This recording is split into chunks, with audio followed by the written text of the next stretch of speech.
ہے اسے بڑی تبدیلیاں آتی ہیں. انسان مطالعہ کرتا ہے، آگے بڑھتا ہے تو بڑی تبدیلیاں آتی چلی جاتی ہے. اس طرح سے بہرحال تو ہم جو خطہ تیار کر لیں گے، اور خطہ تیار کرنے کا طریقہ یہی ہے کہ اگر عربی میں لکھ رہے ہیں تو ابواب اور فصول یہ تیار کریں گے.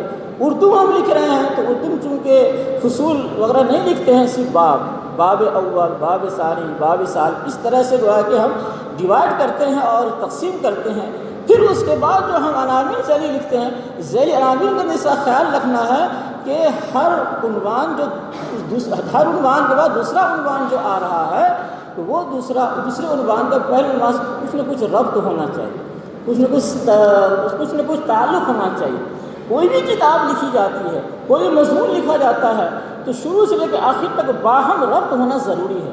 اگر ربط نہیں ہوگا تو وہ نہ کتاب اچھی ہوگی، نہ مضمون اچھا ہوگا، نہ مقالہ وہ صحیح ہوگا. اس لیے ربط کے لیے آدمی کو برابر غور و فکر کرنا پڑتا ہے، کس عنوان کے بعد کون عنوان آئے گا، اس کے بعد کون آئے گا، اس اعتبار سے ترتیب دیتا ہوا چلا جائے گا. اور ساتھ ساتھ میں آپ کو بتاتا چلوں کہ آپ اگر کسی بھی عنوان پر لکھیں تو خوب سیر حاصل مطالعہ کریں آپ، اور بڑے لوگوں کی تحریر پڑھیں، چھوٹے لوگوں کی تحریر پڑھیں، مخالف کی تحریر پڑھیں، موافق کی تحریر پڑھیں. تمام تحریرات پڑھنے کے بعد آپ لکھنے کے لیے بیٹھیں. گویا کہ آپ نے اتنا مطالعہ کر لیا کہ اندر سے غبار پیدا ہو رہا ہے کہ کب میں لکھنے کے لیے بیٹھوں. جب یہ کیفیت پیدا ہونے لگے تب آپ لکھنے کے لیے بیٹھیے، تو آپ جا کر کے کچھ لکھ پائیں گے اور آپ کے مضمون میں کچھ جان پیدا ہوگی. میرے دوستوں بزرگوں، ظاہر سی بات ہے ہمیں ماضی سے بھی استفادہ کرنا ہے، اکابر سے بھی استفادہ کرنا ہے، اور ہمارے محدثین، فقہاء اور جتنے بھی ہمارے علماء گزرے ہیں ان سے بھی استفادہ کرنے ہیں. لیکن دور حاضر کو نظر انداز نہیں کرنا ہے، دور حاضر کی چیزوں سے ہمیں گریز نہیں کرنا ہے، ان سے بھی استفادہ کرنا ہے، جس کو کہا جاتا ہے الجمع بین الجدید النافع والقدیم الصالح. یہ جملہ بڑا اچھا ہے، یقیناً ہے کہ نافع جدید اور قدیم صالح کا سنگم تیار کرنا ہے.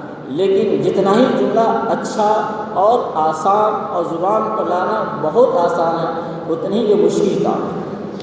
یہ اتنی زیادہ مشکل کام ہے تطبیقی دنیا کے اندر. آپ جب آگے بڑھیں گے، ایسا نہیں ہے کہ مشکل آپ نہیں کر سکتے، مشکل آباشت کی آسان ہے شبر. ہر مشکل آسان ہو جاتا ہے بشرطے کہ آپ میں جستجو ہو، ہمت ہو اور حوصلہ بلند ہو.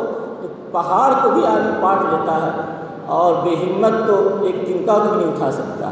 بہرحال اب اس کے بعد ہم نے خطہ بنا لیا، خطہ تیار کے سسری طور پر ہم نے خطہ تیار کر لیا. جو بڑے مقالے کے بارے میں بتایا میں نے، اگر چھوٹا مضمون بھی لکھنا ہے تو اس کا بھی خطہ تیار کرنا پڑے گا آپ کو. چھوٹے مضمون کے لیے بھی ایک عنوان سلیکٹ کیا.